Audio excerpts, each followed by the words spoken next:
السلام علیکم. ہم سیدنا خالد بن ولید رضی اللہ تعالیٰ عنہ پر اپنی گفتگو کو جاری رکھیں گے. اس سے پہلے کہ ہم ان کی شام کی کیمپینز پر بات کریں، ہم تھوڑا سا اس ماحول اور ان واقعات پہ بات کرنا چاہتے ہیں جس میں عالمی سطح پر یہ کیمپینز یا سیدنا خالد بن ولید رضی اللہ تعالیٰ عنہ کی فتوحات عمل پذیر ہو رہی تھیں. دیکھیے، قرآن پاک میں سورہ روم میں غلبۃ الروم کے حوالے سے جو سورہ روم میں آیتیں آتی ہیں وہ پرشین اور رومن امپائرز کے آپس کے تصادم کے حوالے سے ہیں. قرآن پاک میں یہ لکھا ہوا ہے کہ رومیوں کی اور ایرانیوں کے آپس میں تصادم ہوتا ہے، اس کے نتیجے میں رومیوں کو شکست ہوتی ہے، لیکن کچھ عرصے کے بعد رومن دوبارہ اپنے آپ کو ری آرگنائز کر کے حملہ کریں گے. ایک پریڈکشن ہے، ایک پیشن گوئی ہے قرآن میں، اور اس وقت ایرانیوں کو شکست ہوگی اور مسلمان خوش ہو جائیں گے. قرآن پاک میں اس رومن اور پرشین امپائر کی آپس کی جنگوں کو، آپس کے تصادم کو، جو اس وقت کی دو سپر پاورز تھیں اور کئی ہزار سال سے قائم تھیں، یعنی دنیا کے جتنے بھی بڑے راستے تھے، دنیا کے جتنے بڑے بر اعظم تھے، مشرقی وسطی تھا اور یورپ اور مشرق کی طرف ایران سے لے کر خراسان اور ہند کی سرحد تک، یہ تمام علاقے ان دو بڑی ریاستوں میں تقسیم ہوئے ہوئے تھے.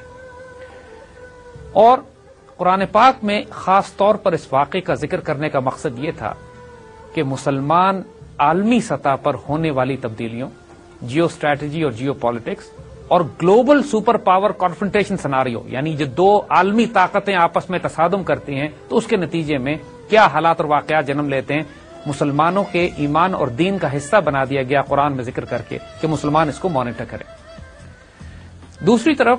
حضور صلی اللہ علیہ وسلم نے بھی بشارتیں عطا فرما دی تھیں. ایران کے خسرو پرویز نے، ایران کے بادشاہ نے جب حضور صلی اللہ علیہ وسلم کا نامہ مبارک حضور کا خط پھاڑ کے پھینکا تو اس وقت فرما دیا گیا تھا کہ چند عرصوں میں، کچھ عرصے میں اس کی ریاست بھی ٹکڑے ٹکڑے ہو جائے گی. پھر حضرت سراقہ جب ہجرت کے راستے پہ حضور صلی اللہ علیہ وسلم اور سیدنا ابوبکر صدیق کے پیچھے آئے تو اس وقت حضور نے حضرت سراقہ کو بشارت دی کہ کسرا کے کنگن تمہارے ہاتھوں میں دیکھے جائیں گے اور تمہارا اس وقت کیا حال ہوگا جو تم کسرا کے کنگن اپنے ہاتھوں میں پہنو گے. یہ بشارت بھی بالکل واضح تھی. پھر قسطنطنیہ کی حدیث جس میں قسطنطنیہ کے فتح ہونے کی بشارت آپ نے دی. اور اس طرح کے بہت سارے ایسے واقعات اور حالات تھے کہ مسلمانوں کو ایمان کی حد تک یقین تھا کہ کچھ عرصے میں مسلمان پرشین اور رومن امپائر سے ٹکرائیں گے بھی اور انشاءاللہ ان کو مغلوب بھی کر لیں گے. سیدنا ابوبکر صدیق کے دور میں پہلی مرتبہ، یعنی پہلے فتنہ ارتداد کو جب خاتمہ کیا گیا، جو مرتد ہو گئے تھے لوگ اور زکوٰۃ دینے سے جنہوں نے انکار کیا تھا، ان کی سرکوبی کے بعد جزیرہ نما عرب میں اسلام مکمل طور پر غالب ہو چکا تھا. مگر اس وقت تک مسلمانوں نے کوئی ملٹری ایکسپیڈیشن یا کیمپین عرب سے نکل کے جزیرہ نما عرب سے باہر جا کے پرشین اور رومن امپائر کے خلاف نہیں کی تھی. اور اس کے لیے غیر معمولی فراست، غیر معمولی تدبر اور غیر معمولی جرأت کی ضرورت تھی. اور ظاہر ہے پھر اس کام کے لیے اگر ایک ایکسپیڈیشن بھیجنا تھا ایک غیر ملک میں، ایک ایسی امپائر کے سامنے جو کئی ہزار سال سے کھڑی ہوئی تھی ایرانیوں کے مقابلے میں، تو اس کے لیے سیدنا خالد سے بہتر انتخاب کوئی نہیں ہو سکتا تھا. انہی کو انتخاب کیا گیا. اب ایک بات یہاں ذہن میں رکھنے کی ضرورت ہے. دیکھیے، یہ ایک جنگی قانون کا بنیادی پہلو ہے کہ جب آپ ایک ملک کسی دوسرے ملک پر حملہ کرنے جاتا ہے، ایک تعرض کرتا ہے، ایک ایگریسو پالیسی ہوتی ہے، ایک انویژن ہوتی ہے، تو کم از کم جو فورس ریشو ہے وہ 5:1 یا 3:1 ہونا چاہیے کہ کم از کم آپ کی فوجیں 5 گنا زیادہ ہیں دشمن کی فوجوں سے یا 3 گنا زیادہ ہیں دشمن کی فوجوں سے، تاکہ اس کے دفاع کو روندنے کے بعد آپ کے پاس اتنا ریزرو ہو کہ آپ اس ملک پر قبضہ کر سکیں. دنیا کی تمام فوجیں اسی قانون پر عمل کرتی ہیں کہ ان کے مطابق جب تک کہ اسٹریٹجک ریزرو آپ کا بہت زیادہ نہ ہو، آپ at least 5:1 overwhelming ratio سے طاقت آپ کے پاس نہ ہو، آپ دوسرے ملک پر حملہ نہیں کرتے. لیکن رومن اور پرشین آرمیز پر بھی یہی قانون اپلائی کرتا تھا. ان کے نزدیک بھی فوجی برتری، عددی برتری، عسکری برتری بہت اہمیت کی حامل تھی اس بات کا فیصلہ کرنے میں کہ میدان جنگ میں فتح یا شکست کس کے نصیب میں ہوتی. ان کے تمام جنرلز، وہ تمام ان کی فوجی حکمت عملی بنیاد اسی بات پر کرتی تھی کہ عددی برتری کس کے پاس ہے، فوجی ہتھیار، فوجی ساز و سامان اور ہتھیار کس کے پاس ہے، رومن تو پرشین دونوں. دوسری بات یہ کہ جس طرح قرآن پاک میں ذکر کیا گیا تھا کہ رومن اور پرشین امپائرز آپس میں لڑ کر اس قدر ایک دوسرے کو تباہ و برباد کر چکی تھیں کہ دونوں امپائر شدید مار کھا چکے تھے آپس میں ایک دوسرے کے ہاتھوں. پچھلے کئی برس سے ان کے آپس کی خریز جنگیں چل رہی تھیں. ایک اور فیکٹر جو پرشین امپائر کے حوالے سے تھا کہ وہاں طوائف الملوک کی پھیلی ہوئی تھی، ان کا مرکز کمزور ہو گیا تھا، ان کے صوبے بکھر گئے تھے، اور اس بات کے باوجود کہ پرشین آرمی ایک بہت بڑی فورس کے طور پر وہاں پھر بھی موجود تھی، لیکن ان کے مرکز کمزور ہونے کی وجہ سے جو ڈیسیژن میکنگ تھی، جو ایک مضبوط ایک امپائر کو اکٹھا رکھنے کی جو صلاحیت تھی ایرانی سلطنت کی، وہ کمزور ہوتی جا رہی تھی۔ ان حالات میں حضرت خالد بن ولید رضی اللہ تعالیٰ عنہ کو جب بھیجا جاتا ہے ایران پر حملہ کرنے کے لیے یا عراق پر حملہ کرنے کے لیے جو ایرانی سلطنت کے تحت تھا،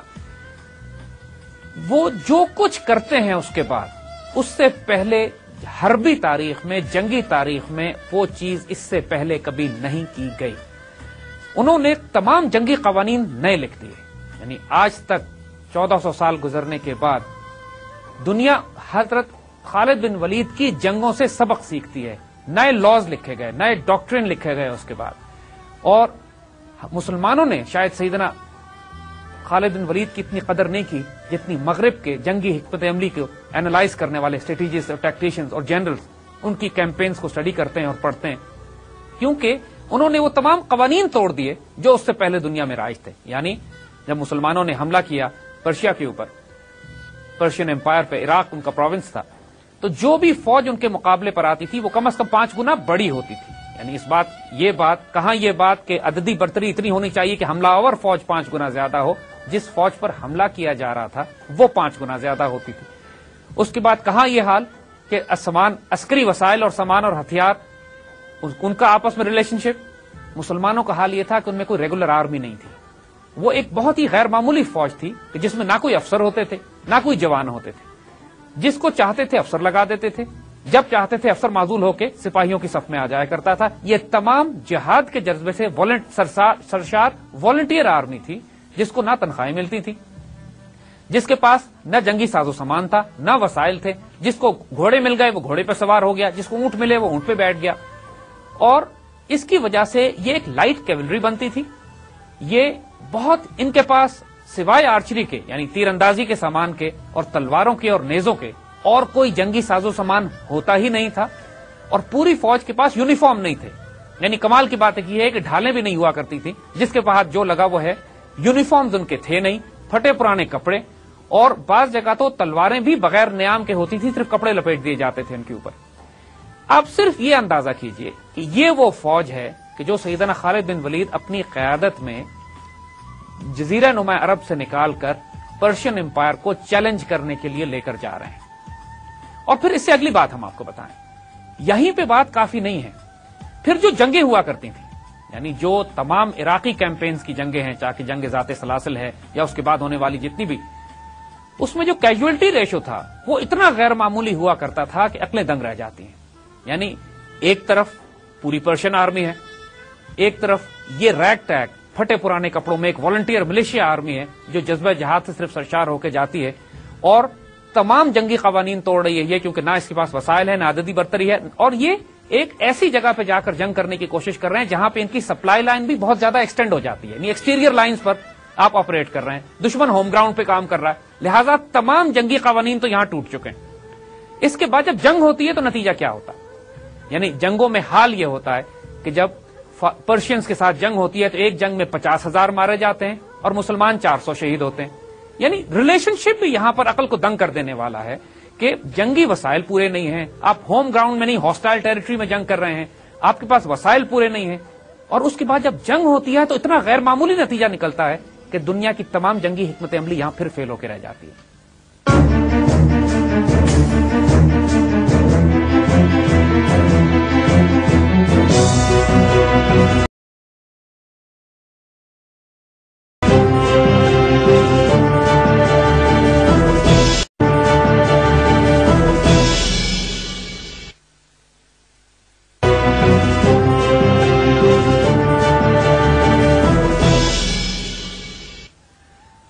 اب حضرت خالد بن ولید رضی اللہ تعالیٰ عنہ کی یہ جنگی حکمت عملی، رومن اور پرشین امپائر کا یہ حال، ان کے اپنے اندر پرشینز میں طوائف الملوکی اور مسلمانوں کی وہ غیر معمولی قوت اور طاقت جس کے اندر جیسے ہم نے ذکر کیا کہ روحانی پہلو بہت زیادہ شامل، اور سیدنا خالد بن ولید کو سیف اللہ کا جو لقب حضور صلی اللہ علیہ وسلم کی طرف سے دیا گیا تھا، اس کی روحانی تائید اتنی تھی کہ جو کچھ اس کے بعد ہو رہا تھا وہ کسی جنگی قانون اور قاعدے کے تحت نہیں ہو رہا تھا، اتنا غیر معمولی تھا کہ اس کو کسی طرح اس وقت کا کوئی اینالسٹ، کوئی جنرل، کوئی اسٹریٹجسٹ، کوئی حکمران یا کوئی بادشاہ اینالائز نہیں کر سکتا تھا کہ اس خطرے کو کہ جو جزیرہ نما عرب سے نکل کر پرشین اور رومن امپائر پر حملہ کر رہا ہے، اس کا مقابلہ کیسے کیا جائے۔ یعنی بہت بڑا سائیکولوجیکل ایڈوانٹیج جو مسلمانوں کو خود بخود مل گیا وہ یہ کہ شروع میں اوور کانفیڈنٹ پرشین اور رومن امپائر نے تو مسلمانوں کے کسی کھاتے میں ہی نہیں رکھا۔ وہ یہ سمجھے کہ یہ تو روپے اور پیسے اور جائیداد اور دولت اور مال و دولت کے چکر میں کچھ لٹیرے آ گئے ہیں کہ جو ہمارے ملک پر قبضہ کرنا چاہتے ہیں، اور ان کو تو ہم اپنی چھوٹے چھوٹے جرنیلوں سے اور چھوٹے چھوٹے کمانڈروں کے ذریعے مار کے بھگا دیں گے۔ لہذا ان کا اوور کانفیڈنس کی وجہ سے وہ صحیح طرح اس تھریٹ کو اینالائز ہی نہیں کر سکے کہ جو تھریٹ اب ان کی سرحدوں پر یا ان کے صفوں کے درمیان پہنچ چکا تھا۔ آئیے اس حالات میں ہم تھوڑا سا سیریا کا یعنی ملک شام کا بھی جائزہ لیتے ہیں۔ شام ایک غیر معمولی حیثیت رکھتا تھا بائزنٹائن امپائر کے لیے۔ شام جس طرح آج ہم جانتے ہیں سیریا، اس طرح اس زمانے میں شام نہیں تھا۔ اس زمانے میں ملک شام جو تھا اس کے اندر جارڈن آج کا، اس کے اندر بیروت یعنی لیبنان اور فلسطین، القدس شریف، یہ سارے علاقے ملک شام میں شامل ہوا کرتے تھے۔ اور اگر آپ ایک چیز نوٹ کریں کہ حضرت عیسیٰ علیہ السلام کی پیدائش بیت المقدس یروشلم میں ہوئی تھی، اور جس کی وجہ سے تمام عیسائی دنیا کے لیے بیت المقدس کی وہی حیثیت ہے جو مسلمانوں کے لیے مکہ اور مدینہ کی ہوا کرتی تھی۔ اور جب سے عیسیٰ علیہ السلام کا ظہور ہوا اس وقت یہ تمام علاقے رومن امپائر کے کنٹرول میں تھے۔ رومن امپائر ان ساروں کو کنٹرول کیا کرتی تھی، چاہے وہ روم سے کنٹرول کرے، اور اس کا ایک اور سیگمنٹ عیسائی حکومت جو بائزنٹائن حکومت تھی، جو کہ کانسٹینٹینوپل سے، قسطنطنیہ سے حکومت کیا کرتی تھی، اور یہ سارے علاقے اس کے صوبے ہوا کرتے تھے۔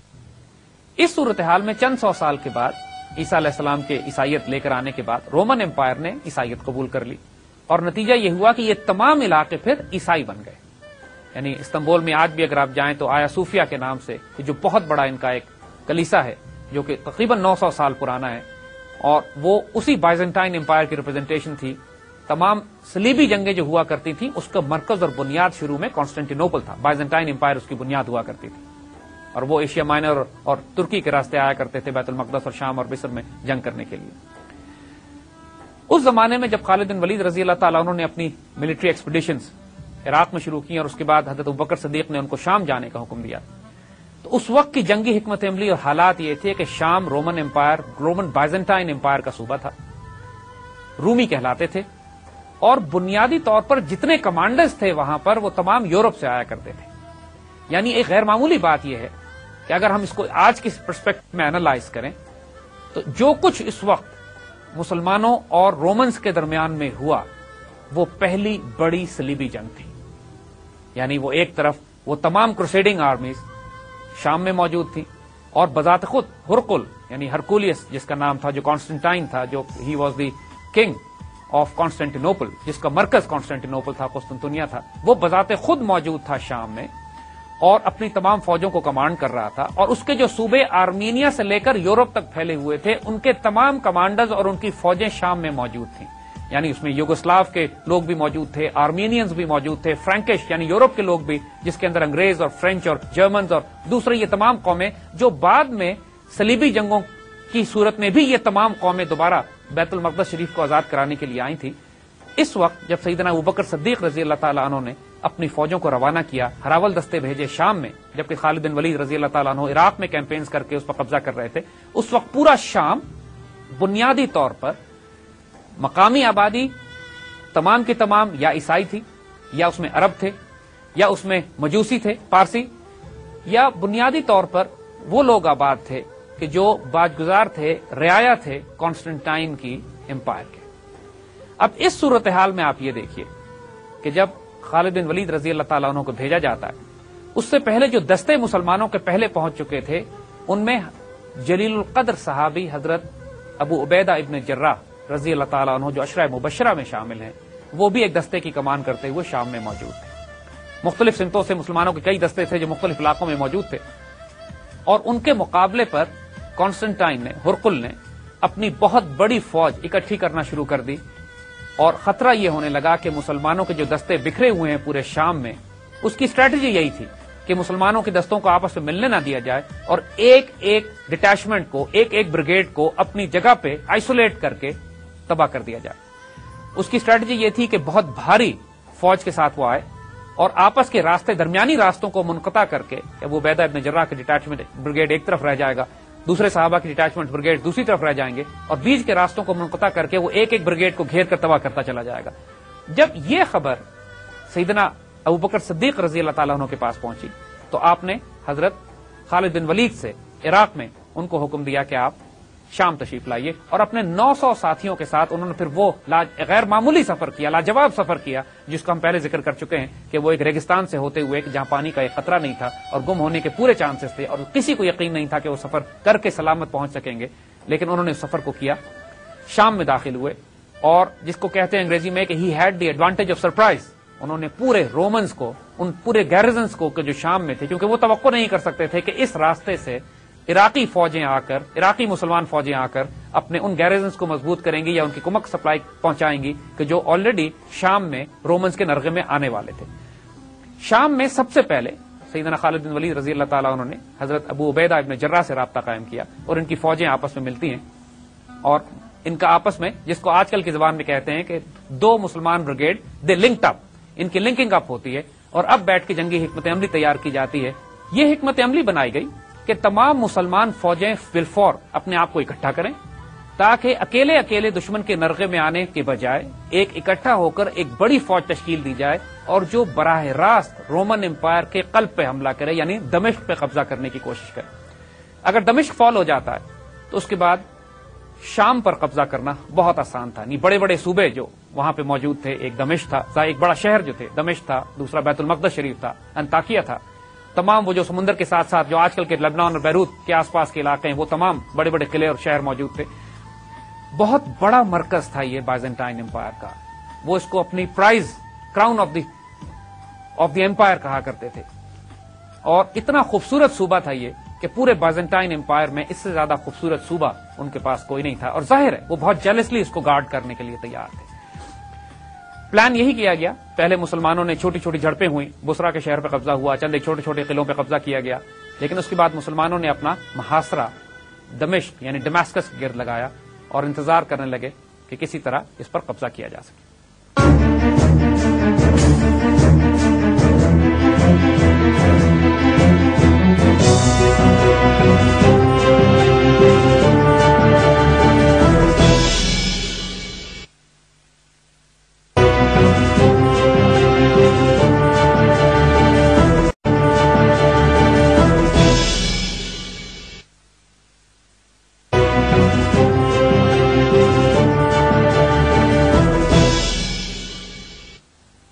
دمشق کا مسلمانوں نے محاصرہ کیا ہوا تھا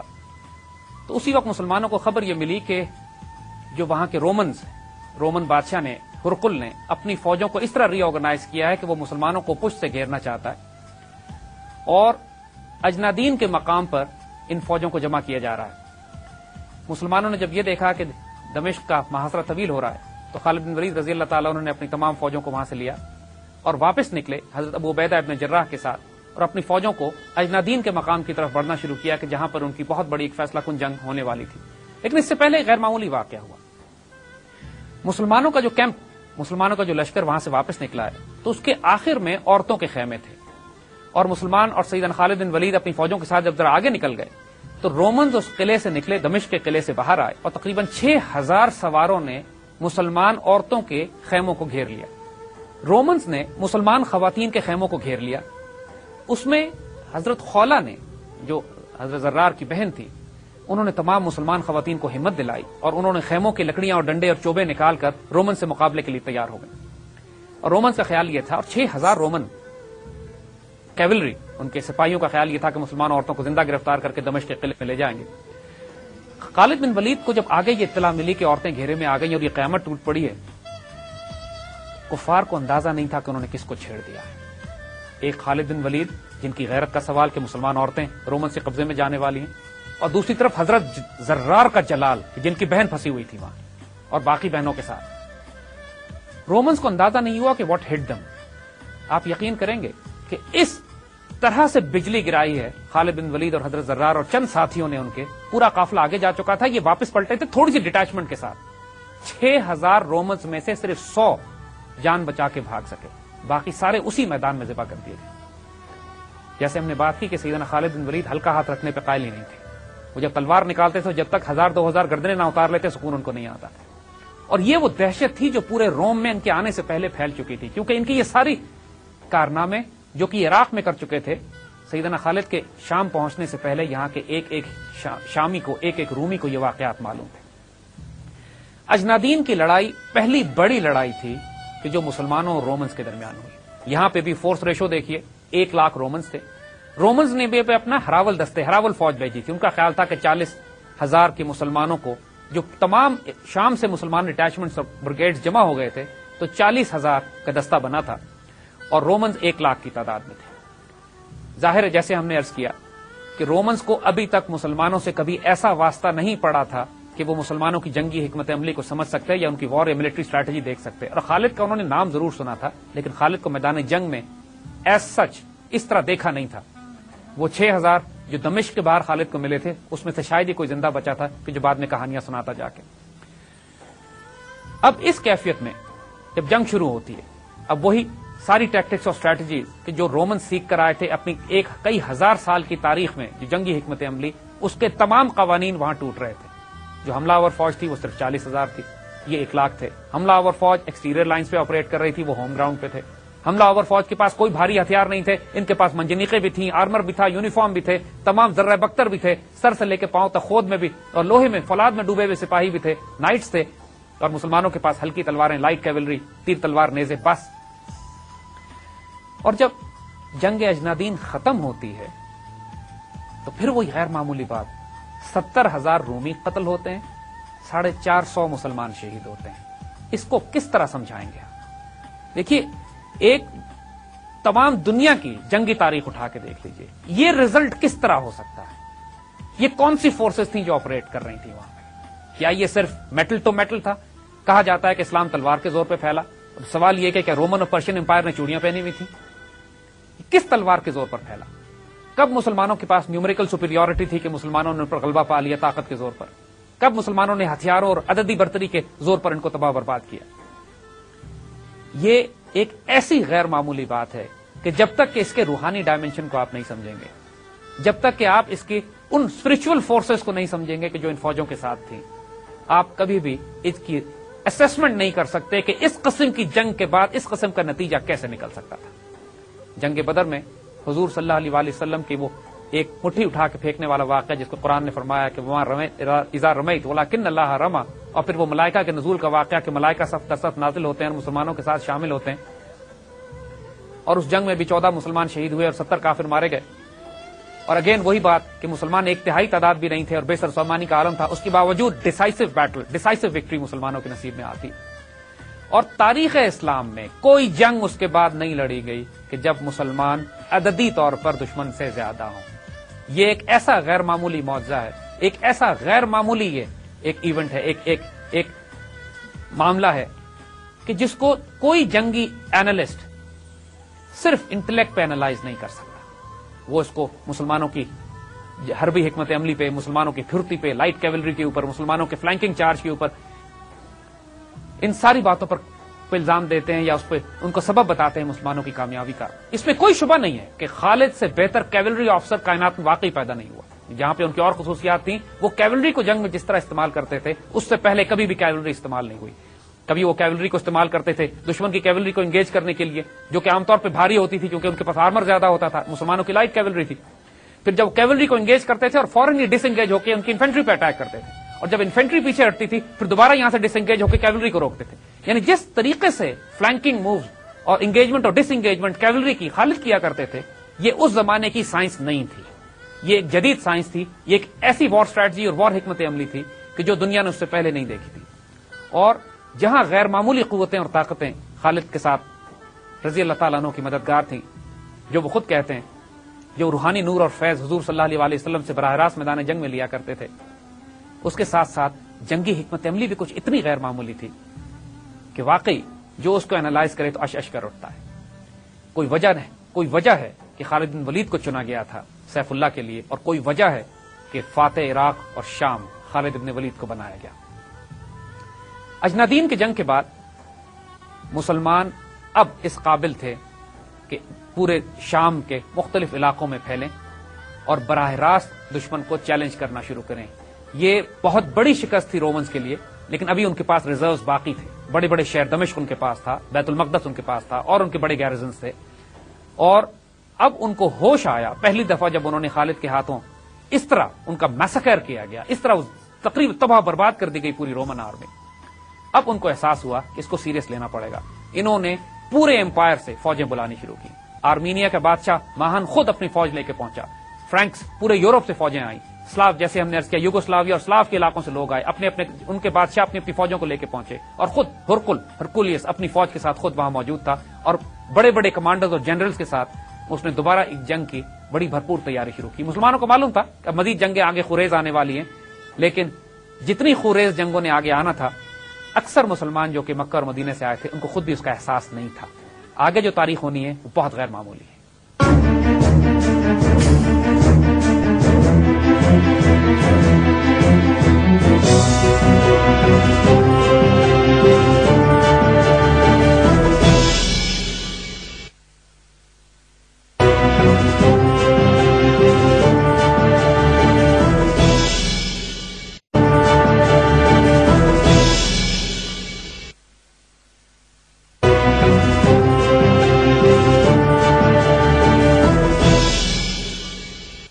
اب ہم تھوڑی سی بات کرنا چاہیں گے اس فوج کی روحانی کیفیت پہ۔ دیکھیے، جو کچھ فتوحات اس کو مل رہی تھیں، جیسے ہم نے بات کی کہ جب ہم ایک کمپریہنسو انالیسس کرتے ہیں ان تمام کیمپینز کا کہ جو اس زمانے میں مسلمان لانچ کر رہے تھے پرشین اور رومن امپائر کے خلاف، ہم نے ان کی جیو اسٹریٹجک انوائرمنٹ کو اسٹڈی کیا کہ رومن اور پرشین امپائر کا کیا حال ہے، ہم نے ان کی ملٹری ٹیکٹکس کو اسٹڈی کیا کہ مسلمان کن ٹیکٹکس کو ڈپلوائے کرتے تھے، اور رومن اور پرشین امپائر یا ان کے کمانڈرز اور ان کے جنرلز کس قسم کی جنگی حکمت عملی کے عادی تھے۔ مگر اس میں ایک بہت اہم کنٹینٹ ہے جس کی تاریخ ایسی شہادتیں دیتی ہے کہ ہم چاہیں گے کہ وہ شہادتیں آج آپ کے سامنے پیش کریں۔ جنگ اجنادین میں جب پہلی مرتبہ رومنز کا واسطہ پڑا سیدنا خالد بن ولید سے، پہلی دفعہ ایک باقاعدہ جنگ ہوئی، تو اس سے پہلے ان کا ایک پادری سیدنا خالد کے پاس آیا اور سیدنا خالد سے کہتا ہے کہ کیا تم ان کے سپہ سالار ہو؟ خالد بن ولید رضی اللہ تعالیٰ عنہ نے فرمایا کہ میں اس وقت تک ان کا سپہ سالار ہوں جب تک میں اللہ اس کے رسول صلی اللہ علیہ وسلم کے حکم کی اطاعت کرتا رہوں گا، اور جب میں حکم عدولی کروں گا پھر نہ یہ میری عزت کریں گے نہ میں ان کا سپہ سالار ہوں گا۔ بے اختیار پادری کے منہ سے نکلا، یہی وجہ ہے کہ تم لوگ ہمیں شکست پر شکست دیتے جا رہے ہیں۔ اسی طرح حضرت خالد بن ولید رضی اللہ تعالیٰ عنہ نے حضرت زرار کو بھیجا کہ وہ جائیں اور رومنز کے لشکر کی جاسوسی کریں، اور زرار مشہور تھے ننگے بدن لڑنے پہ، یعنی کمر تک وہ اپنی قمیض اتار دیتے تھے اور تلوار اور نیزہ ہاتھ میں لے کر دور سے پہچانے جاتے تھے کہ یہ زرار لڑ رہے ہیں۔ اور زرار چونکہ نسبت طبیعتاً فطرتاً ایک دلیر اور جانباز، تو جاسوسی کرنے کے لیے ان کو بھیجے گیا تو وہ رومن لشکر کے اتنے قریب چلے گئے کہ بالکل رومنز کے سامنے کھڑے ہو کے ان کی پوزیشنز کا جائزہ لے رہے تھے۔ رومنز نے ان کے مقابلے پر 30 مضبوط جوان روانہ کیے کہ ان کو گرفتار کر کے لائے۔ زرار پہلے تو آہستہ آہستہ اپنے گھوڑے کو دلکی چار دوڑاتے رہے، اور جب وہ رومنز اپنے کیمپ سے بہت دور آ گئے تو زرار نے پلٹ کر ان پر حملہ کیا۔ پھر آپ یقین کریں گے کیا ہوا؟ 30 میں سے 19 کو زرار نے مار گرایا اکیلے نے، اور وہ 11 بھاگ گئے۔ اب جو دہشت طاری ہو چکی تھی رومن لشکر پر، مسلمانوں کی اور واقعی یہ افواہیں گردش کرنے لگیں وہاں پر کہ شاید یہ کوئی غیر مرئی قوتیں اور طاقتیں ان کے ساتھ ہیں۔ رومن جنرل نے اپنا ایک جاسوس بھیجا خالد بن ولید رضی اللہ تعالیٰ عنہ کے لشکر میں، اور یہ تاریخ ریکارڈ کرتی ہے ان الفاظ کو اور ان واقعات کو۔ اس شخص نے مسلمانوں کے ساتھ، وہ عرب عیسائی تھا، آسانی سے مسلمانوں میں گھل مل گیا اور مسلمانوں کو معلوم بھی نہیں ہوا، اور مسلمانوں کے لشکر میں آ کے اس نے رات گزاری، اور واپس جا کر اپنے بادشاہ کو رپورٹ کیا کرتا ہے۔ وہ کہتا ہے کہ رخبان باللیل والفرسان بالنہار، یہ وہ لوگ ہیں کہ رات میں ان کو دیکھو تو لگتا ہے کہ راہب ہیں، ساری رات عبادت، نماز، زہد، قرآن پڑھنے اور تلاوت میں گزار دیتے ہیں جیسے دنیا سے کوئی واسطہ نہیں، اور فرسان بالنہار، دن میں دیکھو تو ایسے شہسوار ہیں کہ لگتا ہے کہ اور کوئی کام ان کو نہیں سوائے شہسواری کے۔ اور پھر ساتھ اس نے یہ کہا کہ یہ لوگ ایسے ہیں کہ اگر بادشاہ کا بیٹا ان کا چوری کرے تو اس کے ہاتھ کاٹ دیں، اور اگر بادشاہ وقت خود برائی یا بدکاری کرے تو اس کو سنسار کر دیں۔ یعنی یہ اتنی بڑی تصدیق اور گواہی مسلمانوں کے کیریکٹر اور کردار پر، اس پوری فوج کے کردار پر جو تاریخ میں ثبت کر دی گئی ہے، لکھ دی گئی ہے ہمیشہ۔ ایک عیسائی جاسوس نے اپنے بادشاہ کو رپورٹ کیا جا کے کہ اس کردار اور اس اخلاق کے لوگ اب ہم سے مقابلہ کرنے کے لیے آئے۔ جنگ اجنادین، اس کا نتیجہ ہم نے آپ کو بتا دیا، تقریباً 50 سے 70 ہزار رومن قتل ہوئے اور صرف 450 مسلمان شہید ہوئے۔ یہ بات عقل میں آنے والی نہیں ہے۔ ایک پروفیشنل سیکیورٹی اینالسٹ ہوتے ہوئے بھی اگر صرف انٹلیکٹ پہ ہم اس کو اینالائز کریں تو ہم اس کو نہیں سمجھ پاتے کہ مسلمانوں کی کیجولٹیز اتنی کم کیوں ہوتی ہیں، جبکہ مسلمان تعداد میں بھی 1/5 یا 1/6 ہوا کرتے تھے۔ اس جنگ میں کم از کم 1/3 کا ریشو تھا، مسلمان 40,000 اور رومن 1,00,000۔ ہتھیاروں کا بھی کوئی توازن نہیں تھا۔ یہ وہ غیر معمولی باتیں تھیں جن کو ہم انٹلیکچوئل پلین پہ نہیں لیکن روحانی یا اسپرچل پلین پر سمجھ سکتے ہیں۔ اور جب تک کہ مسلمان جنرل، مسلمان اینالسٹ، مسلمان ٹیکٹیشینز اس روحانی ڈائمینشن کو شامل نہیں کریں گے جس کا آغاز ہر مسلمان جنرل کی ہر مہم میں،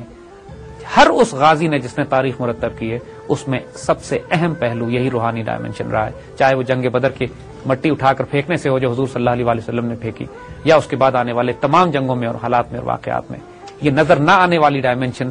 وہ ہوتی ہے جو فیصلہ کن ہوتی ہے میدان جنگ میں۔ جنگ اجنادین میں ایک بہت ہی غیر معمولی واقعہ اور بھی ہوتا ہے، اس کو ہم یہ سنانا چاہیں گے۔ جب یہ ساری رپورٹس کہ مسلمان کس قسم کے لوگ ہیں، کیا ان میں روحانیت ہے، کیا ان میں طاقت ہے، اور وہ یہ دیکھ ہی چکے تھے کہ ایک ذرار جب 19 ان کے سپاہیوں کو قتل کر سکتے ہیں تو پھر آگے ان کا کیا حشر ہونے والا ہے،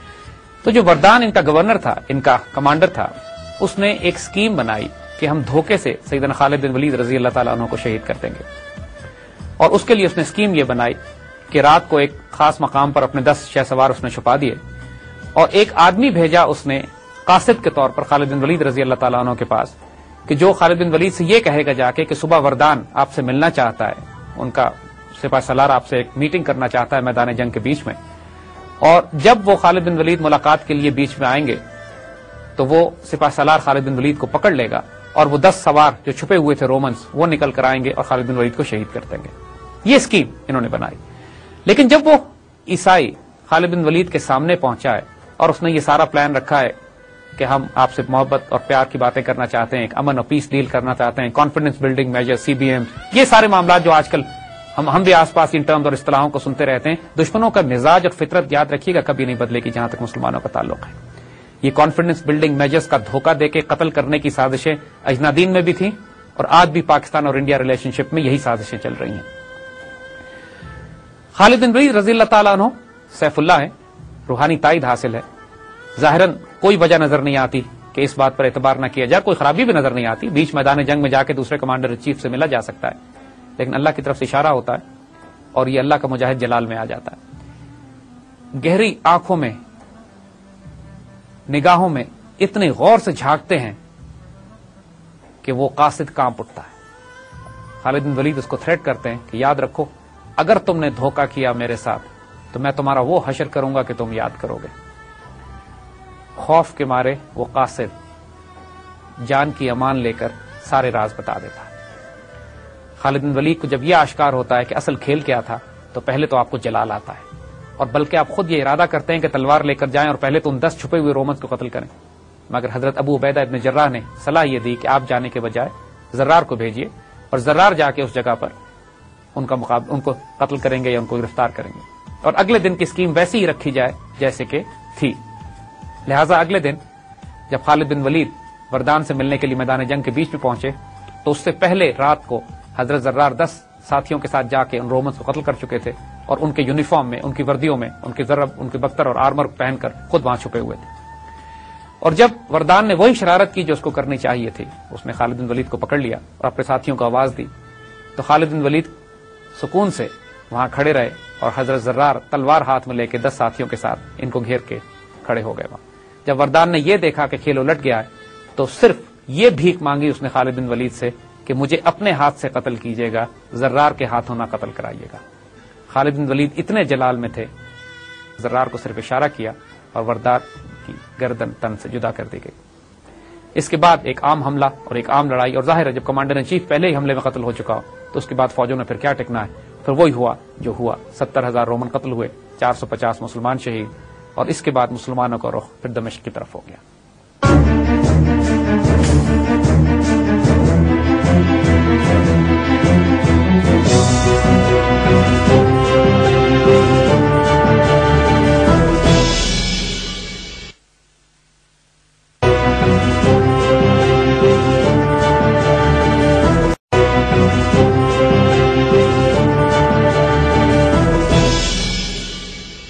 دمشق میں مسلمان فوجوں کو دو حصوں میں تقسیم کیا گیا، ایک طرف سیدنا خالد بن ولید رضی اللہ تعالیٰ عنہ اور ایک طرف حضرت ابو عبیدہ بن جراح۔ دمشق کے لوگوں کو یقین تھا کہ قلعہ ان کی حفاظت کر لے گا، اور وہ کسی طرح بھی صلح کی شرائط پر آمادہ نہیں ہو رہے تھے۔ جو مار ان کو اجنادین میں یا اس سے پہلے کی چھوٹی چھوٹی جھڑپوں میں پڑی تھی، اس کے بعد وہ اتنے خوفزدہ تھے کہ باہر نکل کر جنگ بھی نہیں کرنا چاہتے تھے، کیونکہ دمشق ہی کا وہ واقعہ ہے کہ جب ان کے 6,000 سواروں کو سیدنا خالد بن ولید نے اس بری طرح کاٹا تھا کہ اس میں سے چند ایک ہی جان بچا کے واپس پہنچ سکے تھے۔ اب اس کیفیت میں حضرت خالد بن ولید محاصرہ خاصا طویل چلا، اور خالد بن ولید رضی اللہ تعالیٰ عنہ کو ایک موقع پر یہ موقع مل گیا کہ آپ دمشق شہر کے اندر داخل ہو جائیں۔ جب آپ دمشق شہر کے اندر داخل ہوتے ہیں اور لوگوں کو معلوم ہوتا ہے کہ خالد داخل ہو گئے،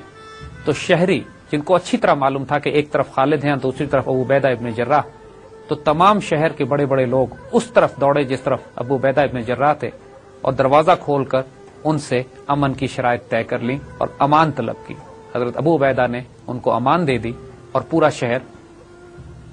امان اور سکون کے ساتھ ان کو یہ اطمینان دلا دیا گیا کہ یہ اب مسلمان تمہیں کوئی نقصان نہیں پہنچائیں گے۔ لیکن دوسری طرف اس امان کی اطلاع خالد بن ولید رضی اللہ تعالیٰ عنہ کو نہیں تھی، وہ دوسرے دروازے سے دمشق میں داخل ہوئے تھے اور تلوار کے زور پر تھے۔ اور ایک عجیب و غریب کھیل یہ دیکھنے کو ملا کہ دو مسلمان فوجیں دمشق کے عین چوک پر آ کر ملتی ہیں آپس میں، ایک امن سے داخل ہو رہی ہوتی ہے چونکہ ابو عبیدہ ابن جراح امن دے کر آئے تھے اور ان کو نہیں معلوم تھا کہ دوسری طرف کیا ہو رہا ہے، اور خالد بن ولید رضی اللہ تعالیٰ عنہ کی تلوار سے خون ٹپک رہا تھا، اور آپ فتح کرتے ہوئے شہر کو یہاں تک پہنچے تھے۔ خالد بن ولید کا استدلال تھا کہ یہ میں نے تلوار کے زور پر یہ شہر فتح کیا ہے۔ حضرت ابو عبیدہ ابن جراح کی دلیل یہ تھی کہ یہ شہر میں نے امان دے کر حاصل کیا۔ خالد بن ولید نے رضی اللہ تعالیٰ عنہ نے حضرت ابو عبیدہ ابن جراح کی دلیل کو تسلیم کر لیا، اور یہ تمام شرائط مان لی گئیں کہ اس شہر کو امان دے دی گئی ہے۔ اس طرح مسلمانوں نے دمشق پہ بھی قبضہ کر لیا۔ لیکن دمشق کی جنگ کے دوران کچھ غیر معمولی واقعات اور ہوتے ہیں۔ مدینے میں حضرت ابو بکر صدیق رضی اللہ تعالیٰ عنہ کا انتقال ہو جاتا ہے، اور حضرت عمر رضی اللہ تعالیٰ عنہ ان کی جگہ خلیفہ مقرر ہوتے ہیں۔ دمشق کی جنگ کے دوران ہی حضرت عمر نے ایک مکتوب حضرت ابو عبیدہ ابن جراح کے نام روانہ کر دیا تھا، جس میں حضرت خالد بن ولید رضی اللہ تعالیٰ عنہ کی کمانڈر ان چیف کی حیثیت سے معزولی کے احکامات تھے، اور یہ احکامات دے دیے گئے تھے کہ ابو عبیدہ ابن جراح رضی اللہ تعالیٰ عنہ ان کی جگہ پر کمانڈر ان چیف ہوں گے۔ ابو عبیدہ ابن جراح بہت زیادہ دکھی ہوئے اس خط سے، لیکن امیر المومنین کا حکم تھا، اور ظاہر ہے پھر اس پہ تعمیل لازم تھی۔ جب یہ بات حضرت خالد بن ولید رضی اللہ تعالیٰ عنہ کو بتائی گئی، اب یہاں پہ یہ کمال دیکھیں ان کا، آپ صرف ان کا مقام دیکھیے اور ان کا سٹیچر دیکھیے، اور وہ کارنامے دیکھیے جو وہ کرتے ہوئے آ رہے تھے۔ پورے عالم اسلام میں جو دھاک انہوں نے بٹھائی ہوئی تھی، دشمنوں پر جو دہشت طاری کی ہوئی تھی، جو مسلمانوں کو یہ یقین اور ایمان ہو چلا تھا کہ جس جنگ میں، جس فوج میں، جس لشکر میں خالد ہوں گے وہ شکست نہیں کھائے گا، وہ خالد جب ان کو یہ کہا جاتا ہے کہ آپ کو معزول کر کے ایک عام سپاہی بنایا جا رہا ہے، تو سر آنکھوں پہ تسلیم کرتے ہیں اس کو، اور بہت اطمینان سے کہتے ہیں کہ اگر عمر کے لیے لڑتا تھا تو اب نہیں لڑوں گا، لیکن اگر اللہ کے لیے لڑتا تھا تو اسی طرح ایک سپاہی کی طرح اپنی ڈیوٹی انجام دوں گا۔ اور تاریخ نے دیکھا کہ اس کے بعد خالد کی تلوار اسی طرح چلتی رہی جس طرح ایک مجاہد اور ایک سپاہی کی تلوار چلتی ہے۔ یہ کیریکٹر تھا۔ مجھے آج بتائیے کہ دنیا کا کون سا آج کے ہمارے حکمرانوں میں، ہمارے لیڈرز میں، ہمارے جرنیلوں میں کون ایسا ہے جس کے پاس یہ کیریکٹر ہو کہ اگر اس کو راتوں رات سپاہی بنا دیا جائے تو اس کی سنسیریٹی، اس کے اخلاص، اس کے جذبہ قربانی، اس کے جذبہ شہادت میں کوئی کمی واقع نہ ہو۔ جب اس طرح کے کمانڈرز ہوتے ہیں جیسے خالد تھے، جب اس طرح کی فوجیں ہوتی ہیں کہ جو رات کے راہب اور دن کے شہ سوار ہوتے ہیں، جب اس طرح کے سپاہی ہوتے ہیں جیسے زرار تھے، تو پھر نئی تاریخ مرتب کی جاتی ہے، نئی جنگی حکمت عملی لکھی جاتی ہے، نئے ڈاکٹرنز لکھے جاتے ہیں، اور پھر وہ تاریخ بنتی ہے کہ جیسے ہم روم اور پرشین امپائر کے خلاف اس وقت کی مسلمان فوجوں کی دیکھ رہے تھے۔ خالد بن ولید رضی اللہ تعالیٰ عنہ اور حضرت ابو عبیدہ ابن جراح آپس میں بہت زیادہ ادب اور محبت کا تعلق تھا ان کا، اور جب خالد بن ولید رضی اللہ تعالیٰ عنہ نے ان سے یہ پوچھا کہ اب میرے لیے اگلا حکم کیا ہے، تب ابو عبیدہ ابن جراح نے اگلا حکم یہ دیا کہ آپ میرے نائب ہیں اور نائب کی حیثیت سے جنگ کی کمانڈ آپ کیا کریں گے۔ یعنی سیدنا عمر فاروق رضی اللہ تعالیٰ عنہ کا حکم کی تعمیل بھی ہو گئی، اور حضرت ابو عبیدہ ابن جراح نے جنگی حکمت عملی کے حوالے سے ایز کمانڈر ان چیف جو فیصلہ کیا کہ اپنی ساری کمانڈ اپنے سیکنڈ ان کمانڈ کو، اپنے 2IC کو سیدنا خالد بن ولید کو دے کر جنگ پھر بھی انہی کے حوالے رکھی۔ مسلمانوں کو دکھ ہوا، مسلمانوں کو ملال ہوا، ظاہر ہے خالد بن ولید کی قیادت لے لینا کوئی چھوٹی بات نہیں تھی، لیکن حضرت عمر رضی اللہ تعالیٰ عنہ کو یہ خیال ہونا شروع ہو گیا تھا، آپ نے بعد میں اپنے وضاحت کی کہ لوگوں کو شاید یہ شک ہونے لگا تھا کہ فتح خالد کی وجہ سے ہوتی ہے اور اللہ پہ ان کا توکل کمزور ہو رہا تھا، اس لیے میں نے یہ قدم اٹھایا۔ میرے دل میں خالد کے لیے ذاتی طور پر کوئی دقت نہیں، اور بات کی گواہی تاریخ نے دی ہے بعد میں کہ خالد بن ولید اور حضرت عمر رضی اللہ تعالیٰ عنہ کے بعد کے آپس کی، چونکہ یہ دوست تھے، آپس کے اختلافات ان کے تھے، لیکن اختلافات ان کے اللہ کے دین کے تحت تھے، کبھی کوئی ایسا اختلاف نہیں ہوا کہ جس سے فتنہ پھیلے یا کوئی دقت ہو، اور دونوں آپس میں بہت زیادہ عزت، محبت، پیار اور احترام کا رابطہ رکھتے تھے۔ یہ آپس میں دوست بھی تھے، تقریباً ہم عمر، اور دونوں ہی ماشاءاللہ جو پرسنالٹیز اگر آپ دیکھیں سیدنا عمر کی اور سیدنا خالد کی، تو یہ بات سمجھ میں آ جاتی ہے کہ یہ دو تلواریں اپنی اپنی جگہ پہ چمکتی تھیں۔ دیکھیے دمشق فتح ہونے کے بعد اب بازنطینی حکمرانوں کو، بائزنٹائن حکمرانوں کو، ہرقل کو یہ یقین ہو چلا تھا کہ سیریا اب اس کے ہاتھ سے نکلنے والا ہے۔ ان کے لیے یہ ایسے دہشتناک خبر تھی، ایک ایسا نائٹ میئر تھا، ایک ایسا خواب تھا جس کا یہ تصور بھی کبھی نہیں کر سکتے تھے۔ وہ مسلمان جس کو کچھ عرصے پہلے تک یہ صرف پیسوں پہ اور روپے اور دولت پہ اور پہ ہی لالچ میں خرید کر یہ دھمکا کے ڈرا کے نکالنے کے موڈ میں تھے، اب حالت یہ تھی کہ ان کی اپنی سلطنت، ان کے اپنا امپائر، ان کے اپنے سلطنت کا سب سے خوبصورت اور زرخیز صوبہ ان کے ہاتھ سے نکلنے والا تھا، لیکن ابھی ان میں دم باقی تھا۔ تمام عیسائی دنیا میں، تمام بائزنٹائن امپائر میں اعلان جنگ کرا دیا گیا، دنیا کے ہر کونے سے لشکر اور فوجی پہنچنا شروع ہوئے، اور جیسے ہم نے عرض کیا کہ پہلی صلیبی جنگ کی تیاری وہی کال دی گئی، کیونکہ اب بیت المقدس خطرے میں تھا اس کے بعد، کیونکہ بیت المقدس ان کے لیے ایک بہت بڑی متبرک جگہ ہے۔ ان کو یہ معلوم تھا کہ مسلمانوں نے جب دمشق پر قبضہ کر لیا ہے تو بیت المقدس اب ان کی زد میں ہوگا، دمشق دارالخلافہ تھا۔ اسی طرح جس طرح بعد کی آنے والی صلیبی جنگوں میں کالز دی گئی مسلمانوں کو اس ارض مقدس سے نکالنے کی، اسی طرح اس دور میں بھی ہرقل نے ایک عام اعلان جنگ کرایا اور لشکر پوری دنیا سے پہنچنا شروع ہوئے، اور ایک بہت بڑا لشکر جرار تیار کیا گیا، تقریباً 2.5 لاکھ جس کے اندر سپاہی تھے۔ اس سے بڑا لشکر بائزنٹائن امپائر نے اس سے پہلے تیار نہیں کیا تھا کسی دشمن کے خلاف۔ پرشینز بھی، یعنی جب ایرانی سلطنت سے بھی ان کے تصادم ہوا کرتے تھے تو وہ عراق کی سرحدوں تک، شام کی سرحدوں تک رہا کرتے تھے۔ اب ایک فیصلہ کن مارکے کا وقت آ گیا تھا جس کو تاریخ جنگ یرموک کے نام سے یاد کرتی ہے، اس پر انشاءاللہ ہم آئندہ بات کریں گے۔